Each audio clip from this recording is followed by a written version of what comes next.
Hi everyone, welcome back to my channel. My name is Libby. I created this channel to share my learnings and things I enjoy in hopes to inspire others and build a high vibrational community.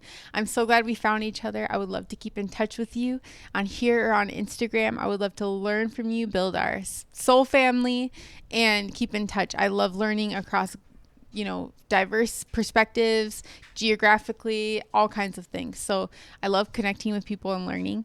This is part of my year-long challenge where every day I am going to share what I learned that day. I am so hungry to learn. I wake up and learn every day, and this way I will be able to retain it and then hopefully reach someone in some way. Maybe one thing I say resonates with one person, and that's what we're all here for, to light each other up in some way. So today I want to talk about what I learned. I heard it yesterday, but I've been learning it as I replay it through yesterday and today. And that is, I had gone to a church shopping. I am not religious. I believe it's all interpretations of God's love, which is really hard for us to explain such a powerful love from our words to our hearts. And props to anybody putting time and effort into that. I want to make sure I find a place that's LGBT friendly, as I'm a huge ally to the community. No one should feel trapped in their body or like their love is not justified because of who they love. And so I need to make sure that what I attend, it aligns with my morals and values. So anyways, I found a church, went there. It was about 40 seats, really small, mostly people over 75, a bunch of really cute seniors, and then about 2 other people my age. So the message was first about forgiveness and demonizing people. And she told a story about forgiveness where a woman had been in a concentration camp and she had lost her sister there, among other family members, total devastation. And she had survived. She was on a stage giving a speech, and she had mentioned the camp that she was in. She got off the stage. A guy walked up to her, and she recognized him right away. He was one of the guards, and he was a particularly evil guard. And she's going through all these emotions as he's walking up to her and thinking, there's no way he remembers me.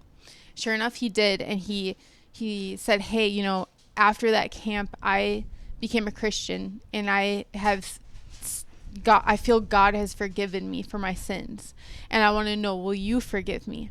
And he stuck out his hand to shake her hand, and she went through obviously so much to get to this point where something came over her and said, wow, God has forgiven me. God forgives my sins.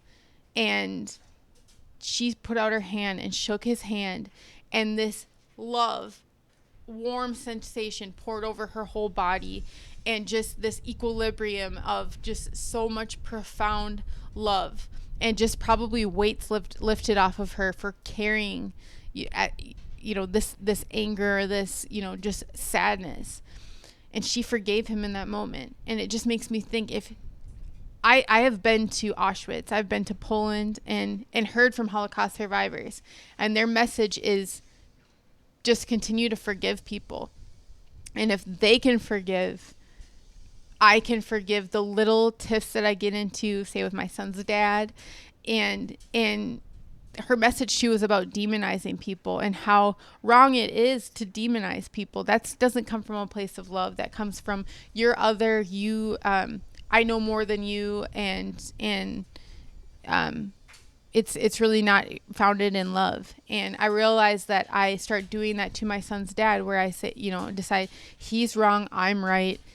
He is a bad person. He doesn't have good intent. And that's not what it is. All it is communication gaps where I haven't heard the whole story. Often what I find with each other is we start to fill in the gaps with, wow, I think they hate me now, because we haven't decided to be, because we made the decision to not be together. Leaves all this room of like, okay, well, how are we going to get through this together? And looking at him with forgiveness for all the forgiving that I'm going to continue to do. Another message she has was, someone went to Jesus and said, how many times should I forgive someone? 7 times? And Jesus said, no, try 77 times. You're going to continue forgiving and forgiving and forgiving. And I just think about that in this lifelong journey that I'm in with my son's dad, that I'm going to just keep forgiving him, and we'll forgive each other because our love for our son is so profound, and we refuse to give him anything less than the life he deserves, which is surrounded by love and harmony. So that really resonated for me.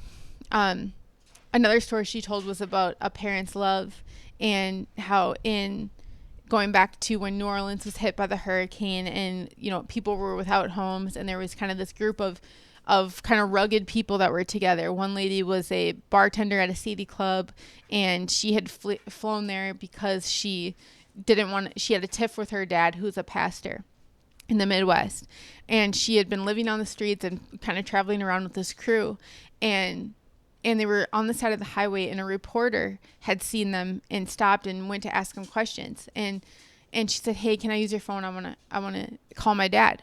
And so she was on the phone for about 3 seconds, and it was like, yep, okay, right here. Okay, bye. And the lady said, "Hey, what did you say?" And she said, "I called my dad and let him know, how much I love him. And he's on his way here with the church van to pick us all up." And it just spoke to my heart about a parent's love. And I hope that my son never, turns away in that way. That would be absolutely devastating. And shout out to anybody that's gone through that. I believe that when we work through things, sometimes we need outside counsel. I have amazing parents, and we have used outside counsel to help us through so many things. And I believe everything is repairable, and parents' love, it goes so deep. Another thing she talked about was about debt forgiven. If a debt is forgiven upon you, to extend that same thing out to people. So she gave a story where a guy owed billions of dollars, and that debt was forgiven, but then he was hustling people for $6,000, and how what we get from God, we should extend that same thing to people. I get so hopped up in, who's good for me, who's bad for me, and, all these things. And it's really just extending this love of God. And what I realized too today is with my son's dad, while I've felt that he has been a negative influence in my life, he really is a positive influence. It's not an easy relationship. It's a relationship where we said, "Hey, we're not compatible as a couple, and we have to make this lifetime relationship work, where we are making decisions together and things of a human." And I realized that his presence in my life is a way for me to express God's love, to really say, this person is not perfect. While I've decided he's not for me romantically, God chose him for me as the person who gave me a son. And there's a reason for this. And so now I'm looking at this with the perspective of when I get impatient or when I get frustrated, he is just showing me how to be more patient and less frustrated. And this way I can grow into being a better mother as my son goes and does all these different things that I'm sure are going to happen, to just have more love, patience, and give him grace as he goes through these things. So shout out to forgiveness and working through difficult situations. The other thing I learned is how hard it is to switch up a routine. I love running. I run every single day. I've been told stop running every day. I'm running out my energy, my chi, and I've been just really exhausted. I pretty much can run, work, take care of my son, and then I don't have much energy for anything else.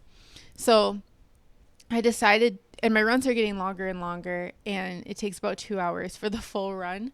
And so just for that time invested, I realized, hey, I need to try other things. And so yoga came in. And so today is the second day I did yoga and the breathing exercises.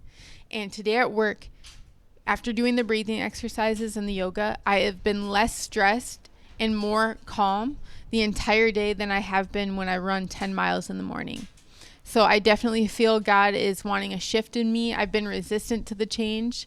I even tripped and skipped up my knees really bad. And I was like, I know that this is a sign to just, stop running every single day. So it's a journey, and it's definitely really exciting to switch things up. But shout out to you if you're trying a new routine. I know how hard it is, and may you have all the best things. Much love. Thanks for being here, and we'll catch you tomorrow.